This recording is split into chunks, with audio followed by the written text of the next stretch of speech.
Hello दोस्तों, स्वागत है आपका van build series episode number 24 में। तो जैसा कि आपने देखा कि हमने अपनी विंडोज की फ्रेमिंग कंप्लीट कर ली थी और आज हम लोग करने वाले हैं अपनी सीलिंग को कंप्लीट इंसुलेशन के साथ में, और साथ में जो छोटे मोटे काम है जैसे जितनी भी हमने फ्रेमिंग की है सबको पेंट कर देंगे ताकि वो समय से सूख सके और हम लोग आगे का काम भी कर सके। तो चलो शुरू करते हैं आज का vlog. Welcome back to my YouTube channel. My name is Sam. My name is Pooja. बोलो। और आप देख रहे हैं राइडिंग विद पीस।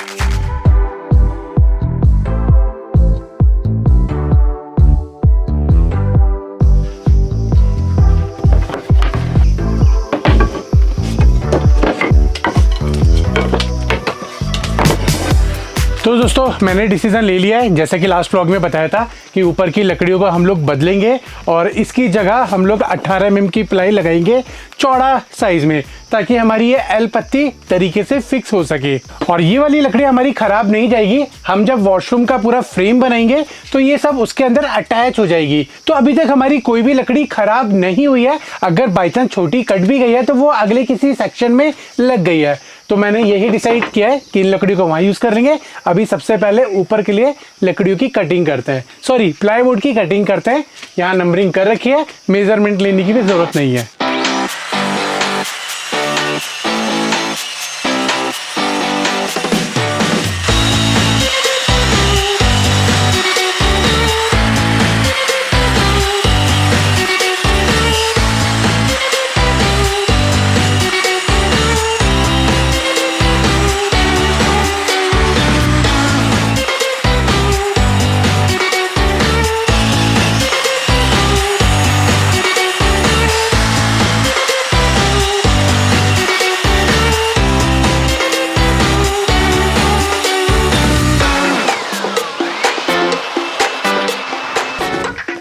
भैया इस मशीन को चलाना बहुत आसान है, बस आपको स्टेबल रखना है और जो इसके सपोर्ट आपने लगाई है उसके सपोर्ट के हिसाब से चलाना है।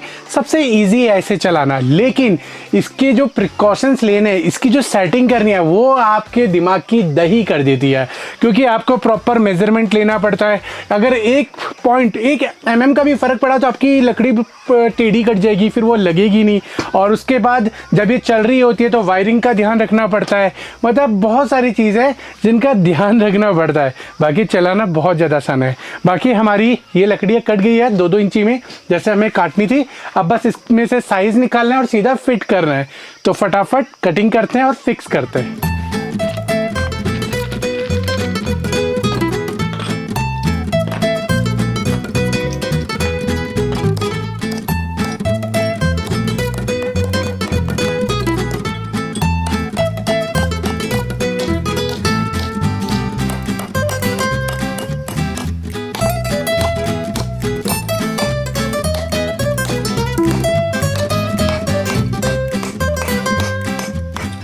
तो हमारी सारी एल पत्ती सीधी हो गई है। भाई बहुत मेहनत वाला काम है, तो किस दिन काम आएंगे ये हमारे डोले शोले। तो आज फाइनली काम आ गए। तो पत्ती तो पूजा ने सीधी कर दी थी, मैंने इनको प्रॉपर अलाइनमेंट कर दिया है ताकि जब लकड़ी लगे तो बिल्कुल सीधी लगे।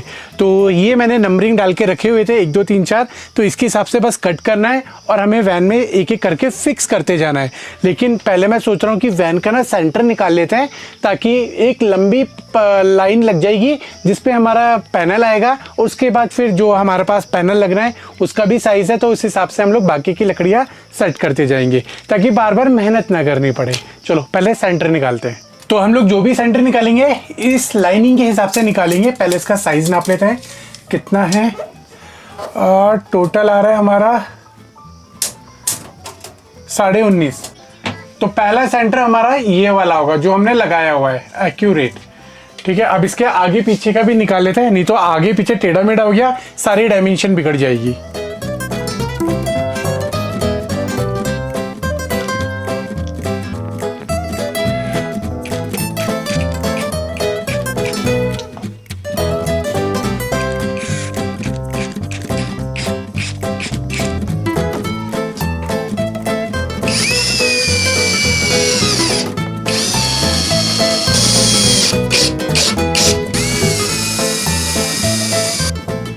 लो जी, पहली हमारी सेंटर बीम लग गई है।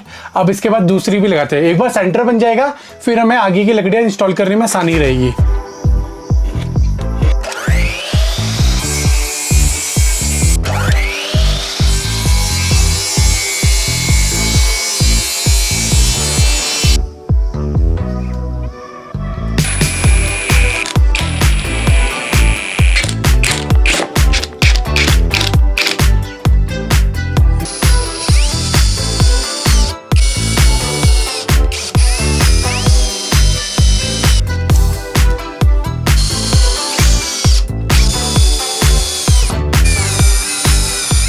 तो हमारी सेंटर वाली लकड़ी तो लग गई है। अब हमारा ये 10 इंच वाला पीवीसी पैनल लगने वाला है। तो इसका ये डेमो है 10 इंच में, वैसे हम कोई और भी यूज़ करेंगे। तो इसके हिसाब से मार्किंग कर लेते हैं ताकि अपनी चीज़ें आराम से इंस्टॉल हो पाए।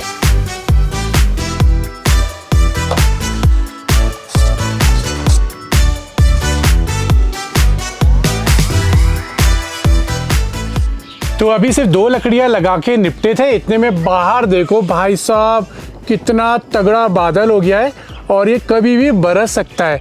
और ये हमारे ऊपर ही है, बाकी जगह पे अगर आप देखोगे खुला हुआ है, बस इधर ही है ये। तो शायद इस तरफ तो बारिश भी शुरू हो गई है, लेकिन अभी हमारे इधर भी हो जाएगी शुरू। लो नाम ही लिया था, बारिश ही शुरू हो गई। तो एक काम करते हैं, फटाफट इसको पैकअप कर लेते हैं।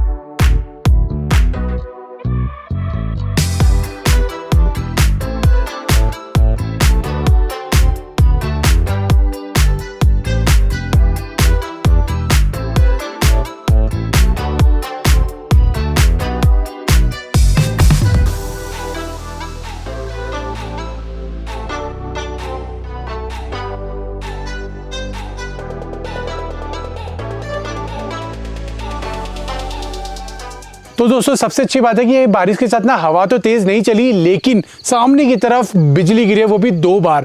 और अभी 4-5 दिन पहले भी बिजली गिरी थी गौशाला के अंदर, तो एक गाय मर गई। और आज भी कुछ उसी के नियर अबाउट गिरी है 2 बार। भाई साहब बड़ा डरावना सा मंजर था, लेकिन हवा बिल्कुल नहीं चली, जैसे अभी है एज इट इज। बारिश पड़ के निपट गई। लेकिन हमारे लिए थोड़ा सा काम बढ़ जाता है, बार बार सामान को खोलो पैक करो, ये वाला काम हो जाता है। और ये ऊपर के टाप, ये तो भैया अलविदा वाले माहौल में है, मतलब हो चुकी है, बस हमने धूप के लिए टांगा हुआ है। धूप से बचने के लिए ठीक है, लेकिन बारिश से बचने के लिए ये डेड हो चुकी है। देखो इधर से तो प्रॉपर फट चुकी है और इसके अंदर से पानी भी अब टपकने लग गया है। तो बस यही है कि 10-15 दिन में शायद हमारी वैन रेडी हो जाएगी, तब तक ये टार्प चल जाए, अदरवाइज फिर समझ रहे हो धूप के अंदर काम करना पड़ेगा।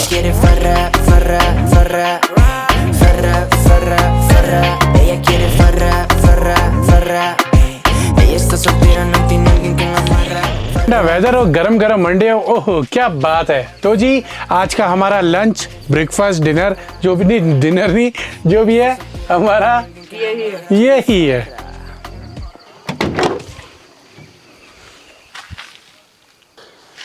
दोस्तों अपनी वैन के अंदर ना इधर ना पानी आ रहा है, ये यहाँ से आता है और इधर से निकल के यहाँ से चला जाता है। तो यहाँ कुछ ना कुछ ऐसा जुगाड़ करना पड़ेगा ताकि गेट से पानी अंदर ना जाए, क्योंकि यहाँ इकट्ठा हो रहा है, यहाँ होने के बाद फिर ये फ्लोर के नीचे जाएगा, जो आने वाले टाइम के लिए हमारे लिए परेशानी खड़ा करेगा। तो अब इसका भी काम कुछ ना कुछ करना पड़ेगा। मैं यही नोटिस कर रहा था ये पानी आता है कहाँ से, मुझे तो लगा ऊपर से आ रहा होगा, लेकिन अभी नोटिस हुआ है यहाँ भरा हुआ है, ये पानी इधर से यहाँ अंदर ट्रांसफ़र हुआ है। तो हमें यहाँ पे इतनी बड़ी कुछ ना कुछ यहाँ पे लगाना पड़ेगा ताकि ये पानी अंदर ना जाए।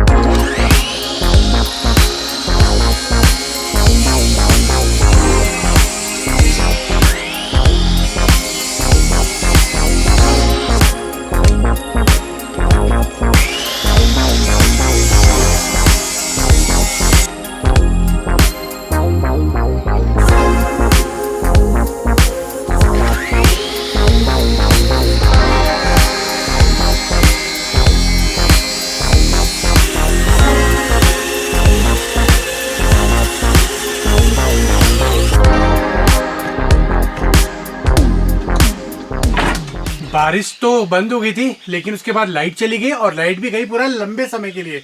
वो तो यहाँ के जो टेक्नीशियन है ना, उनका नंबर हमारे पास आ गया है, तो कॉल करके पूछा, बोला उन्होंने 1 से 1.5 घंटे में आएगी। फाइनली अब आई है, हमने सारे कट पीसेस करे। क्या हुआ? ही तो सारे कट पीसेस कर लिए। अब फटाफट इसके ऊपर एलपत्ती लगाते हैं और सीलिंग को बंद करते हैं।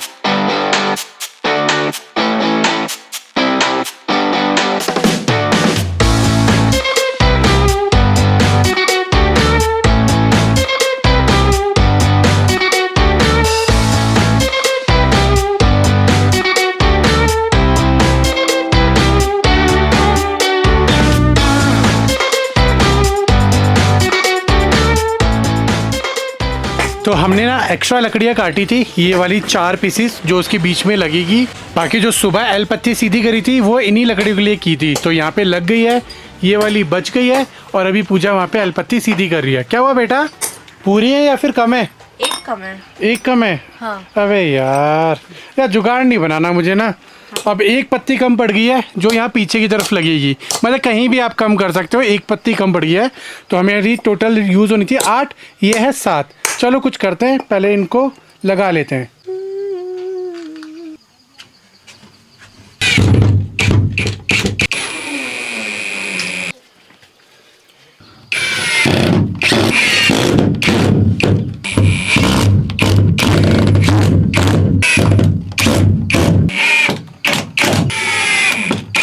यार वाह, क्या फिनिशिंग से काम किया है यार। तुम मुझे ये बताओ, तुम ऐसा क्या किया हुआ है, क्या खाते हो तुम ऐसा कि हर काम में तुम परफेक्ट हो?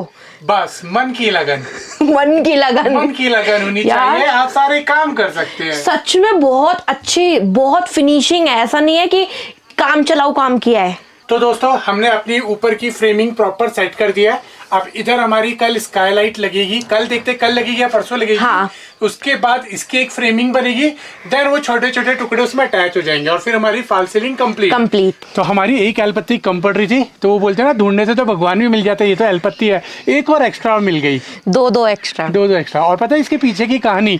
भाई इसके पीछे की कहानी बहुत लंबी है। जब से शादी हुई है, मतलब कम से कम कितने साल हो गए बताओगे जरा? लगभग हो गए होंगे 8 साल के आसपास। 10 साल हो चुके हैं। तो 10 साल से मैं इसको अपने घर में देख रही हूँ। हाँ तो दोस्तों ये पता नहीं कब घर में काम हुआ था तो ये एलपत्ती आई थी और तब से ये रखी हुई थी। और वो होता है ना, जब सफाई करते थे सोचते फेंक देते हैं, हर बार रख लेते थे। और इस बार अभी 2-3 महीने पहले सफाई की थी तो ये फेंक ही दी थी, लेकिन एंड मोमेंट में बोलते ना उठा के रख लेते हैं और कहीं ना कहीं काम आ जाएगी। हम इंडियंस का यही तो होता है कि कहीं तो काम आ ही जाएगा। यस। और देख लो आज ये कहाँ काम आई है, हमारी गाड़ी में, हमारी वैन के अंदर। और देखो क्या इसने प्रॉपर काम भी कर दिया है, इसने बहुत हेल्प की है। यस। तो इतने टाइम से हम इसे कूड़ा समझ रहे थे, लेकिन आज इसने पूरा साथ निभाया भाई। हाँ। पैसे वसूले गए 10 साल पहले की अभी तक।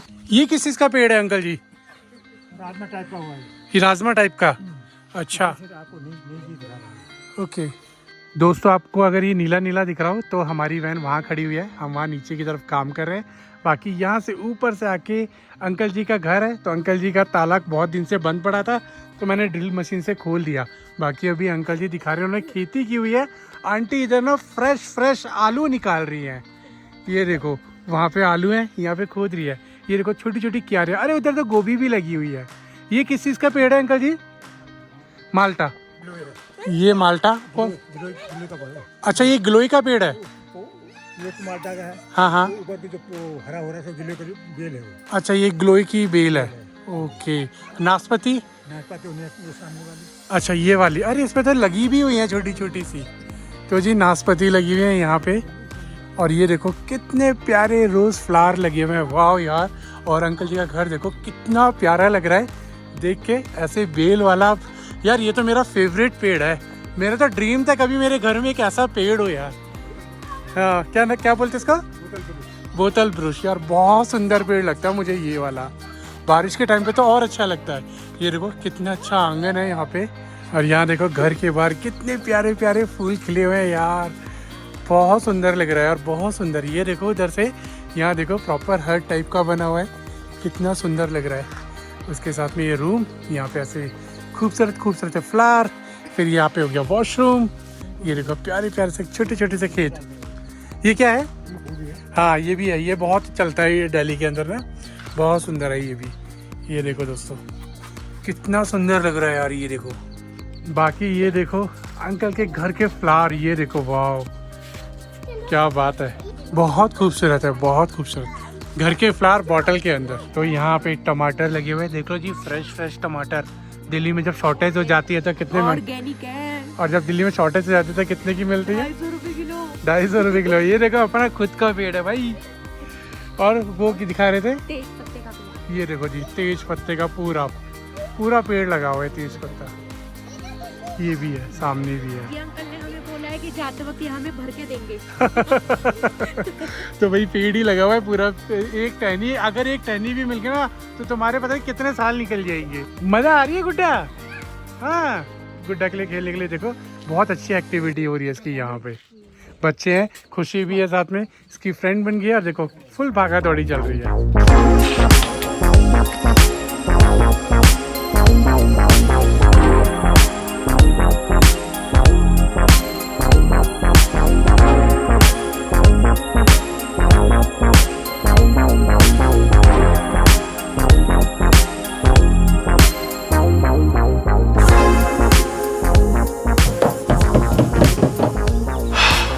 वैन में ना कुछ काम इतने इरिटेटिंग है कि मेरा करने का बिल्कुल भी मन नहीं करता है। और उसमें ये वाला पार्ट ना, ये रबड़ लगाने वाला पार्ट नंबर 1 पे है। अब आप सोच रहे हो कि मैंने तो फ्रेमिंग कर दी थी, ये वापस निकल के रबड़ क्यों डाली है।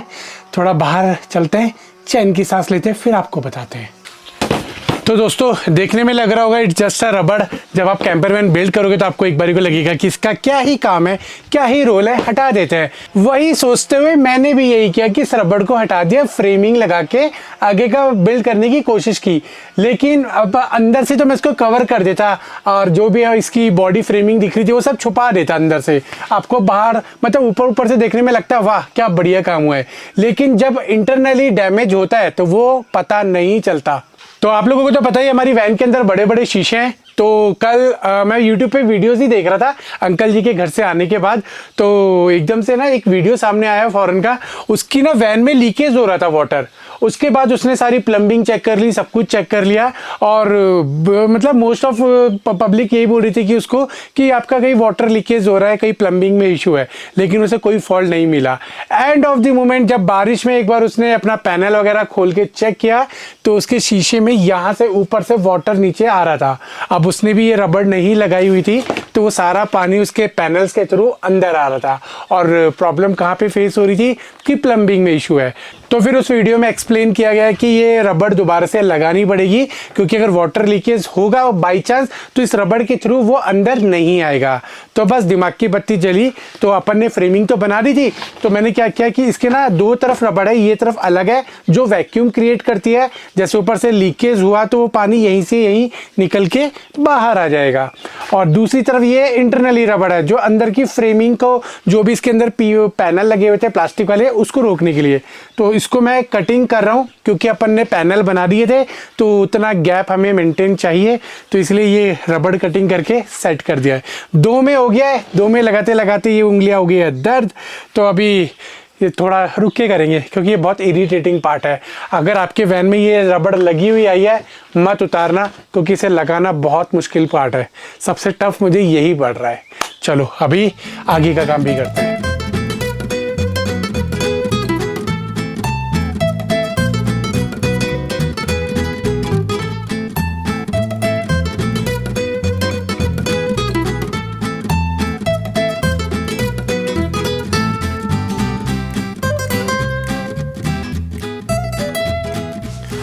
तो जी वैन के अंदर जितनी इंसोलेशन की जाए उतनी कम है। तो जो इसके अंदर ऑलरेडी फॉर्म लगी हुई आई थी, मैंने इसकी कट पीसेस बना के उसके हिसाब से सेट कर लिया है। अब इसके अंदर हम लोग जो ग्लास वूल लिखा है इसके ऊपर सीधा अटैच करेंगे। ये इजी फिक्स, ये स्प्रे फेविकॉल है, तो इसके साथ हम लोग उसको अटैच करेंगे, डबल लेयरिंग करेंगे, फिर उसके ऊपर भी हम लोग ये इजी स्प्रे करेंगे, देन नीचे से फिक्स कर देंगे। तो हमारी डबल ट्रिपल इंसोलेशन हो जाएगी। और जो ऊपर से धूप अभी आ रही है ना, अंदर की ना छत बिल्कुल तप रही है, खड़े होते तो ऐसा लगता है सर के अंदर हीट जा रही है, तो वो सारी हमारी रुक जाएगी। बाकी वैन के जितने भी हमारी एक्सेसरीज आई थी, जितनी भी चीज़ें हमने निकाले हैं, वो मैक्सिमम चीज़ें मैं यूटिलाइज में ला रहा हूँ, क्योंकि मुझे जितना हो सकता है उतनी नुकसान कम करना है और चीज़ों को यूज़ में लाना है। बाकी ये काम हमने कल रात को क्यों नहीं किया, क्योंकि छत के ऊपर मॉइस्चर आ गया था, तो ये स्प्रे वगैरह अच्छे से काम करता नहीं। और फिर आज हमें स्काई लाइट भी इंस्टॉलेशन करनी है, कटिंग वगैरह करनी है, तो उसकी वाइब्रेशन से क्या होता है, ये सूखता नहीं मॉइस्चर की वजह से, और वाइब्रेशन होती तो छूट जाता। तो इसलिए मैंने सोचा कि पहले स्काई लाइट इंस्टॉल कर लेंगे, फिर उसके बाद अपन इसको अच्छे से फिक्स कर लेंगे और साथ के साथ पैनल भी लगा देंगे। लो जी हमारे पैनल भी आ गए। चलो पहले पैनल पिकअप कर लेते हैं।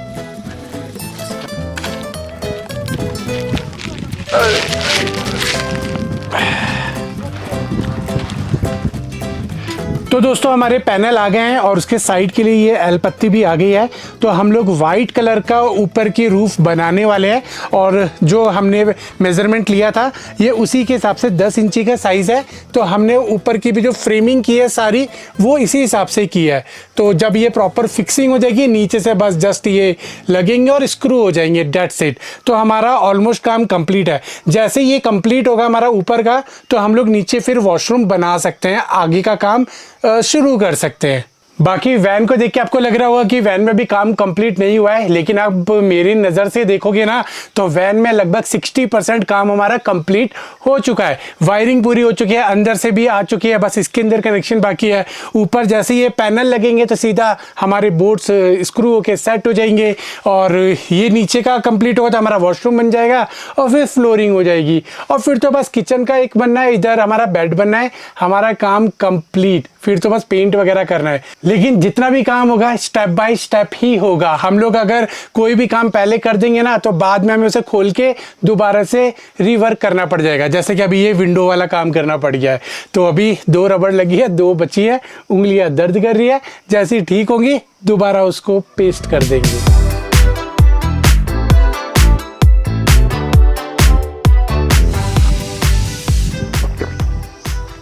बाकी दोस्तों आज मौसम बड़ा गर्म है और बादल भी आसमान में हो गए हैं, बारिश का टाइम हो गया है। तो जब ये निपटेगा उसके बाद हम लोग स्काईलाइट का काम शुरू करेंगे, और अपनी भी हालत टाइट है तो अभी फ्रेश होना अभी बचा हुआ है। तो एक काम करते हैं, इस व्लॉग को यहीं तक रखते हैं, फिर आगे स्काईलाइट का काम शुरू करेंगे और आपको दिखाएंगे। क्या हुआ बेटा? हेलो। तो चलो मैं फ्रेश होता हूँ और फिर उसके बाद बारिश ख़त्म होती है तो अपना स्काईलाइट का काम शुरू करते हैं। मिलते हैं अगली वीडियो में। Bye bye.